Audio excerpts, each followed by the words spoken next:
The issue is not the election. The election is a battle in a war. It is not something unto itself. The result of this election in itself is a matter of indifference. It's a question of how the battle is won and lost, which is important. But there's another issue here. There's also an issue of World War III. And World War III is between the British Empire, better known as the Anglo-Dutch liberal banking financial system on the one side, and the principal nations of Eurasia, Russia, China, India, and other nations are the targets of intended warfare by the British Empire, which is already turning Europe into a mere colony of the British Empire through the program of the Lisbon Treaty. If the Lisbon Treaty were adopted, and is being pushed for adoption now, there would not be a single nation on the continent of Europe, west of Belarus and Russia, which had any sovereignty whatsoever. The British Empire would control the entirety of that region of Europe, from Portugal to the borders of Belarus and Russia, as a puppet of the Anglo-Dutch liberal financial interests. It is those interests represented in the United States for a long time have taken over control of the US dollar, control of the United States. Now they're moving in for the kill. The same cartel that put Mussolini into power in Italy, the same cartel that put Hitler into power in Germany. And we're now at the brink of something like a Hitler power taking over the United States. If they grab the United States, then they will grab all of Europe under the Lisbon Treaty. If they control the United States and the parts of Europe under the Lisbon Treaty, then you will have an actual fighting war emerging on this planet. You will have dictatorship. You will have mass starvation. The elimination of whole sections of the population of parts of the world through starvation. And that's part of the British program. It's the food war. That's the situation. We're not dealing with an election. We're dealing with whether there is in the United States, in the top layers of society, the moral fitness to survive. And so far the vote is in the leadership of the Democratic Party and the Republican Party. Neither is morally fit to survive. They're as unmorally fit to survive as the people who backed Mussolini and backed Hitler back in the 1920s and the 1930s. And if we allow this to happen, we will get the same kind of treatment that the victims of Mussolini, Hitler, and so forth suffered. That's what we said. We have to win this war against that evil empire.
Now, for a number of months now, there's been a worldwide food crisis caused by many things, by the financial policies, various kind of management deals, by the WTO, which ought to be eliminated, by the promotion of biofuels, which is destroying food supplies.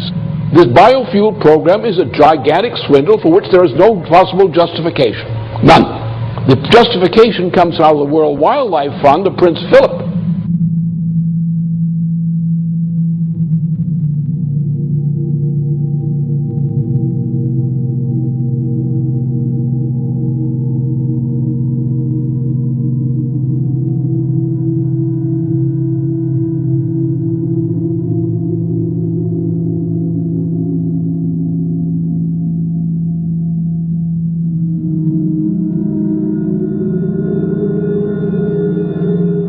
in Zimbabwe, for example? What's the crime? You have an African population in Zimbabwe, which was one of the biggest fighters against the British Empire.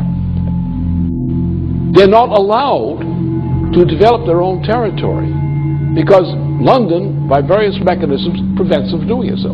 And London uses the farms it allows to prosper in former Rhodesia to feed the populations of Britain.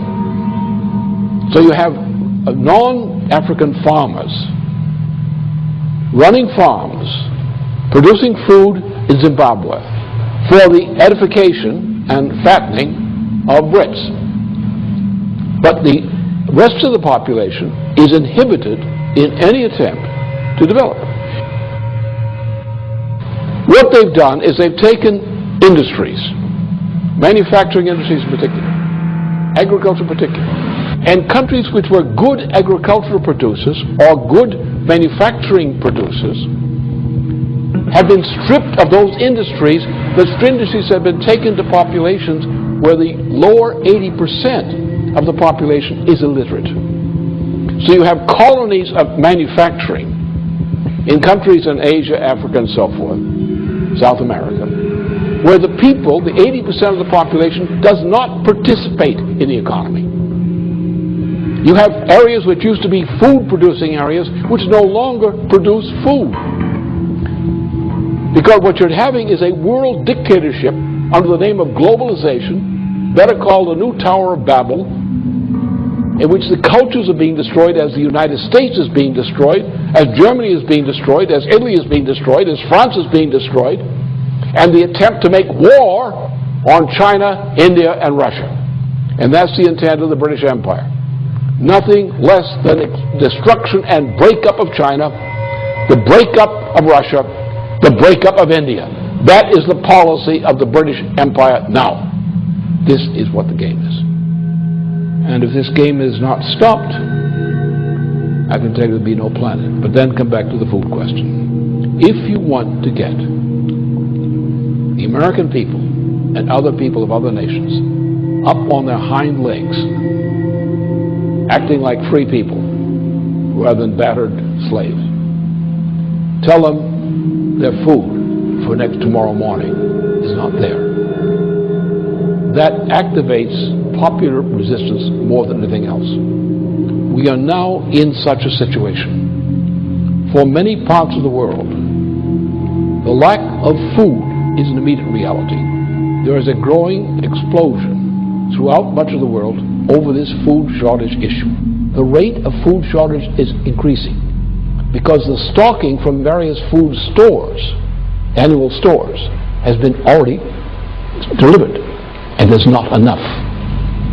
So as the fact of the empty warehouses and equivalent forms of supplies, as these things go down without food, the food crisis is going to accelerate. And you're going to have not only other parts of the world, but also American citizens who are now faced with the threat of death by food shortages.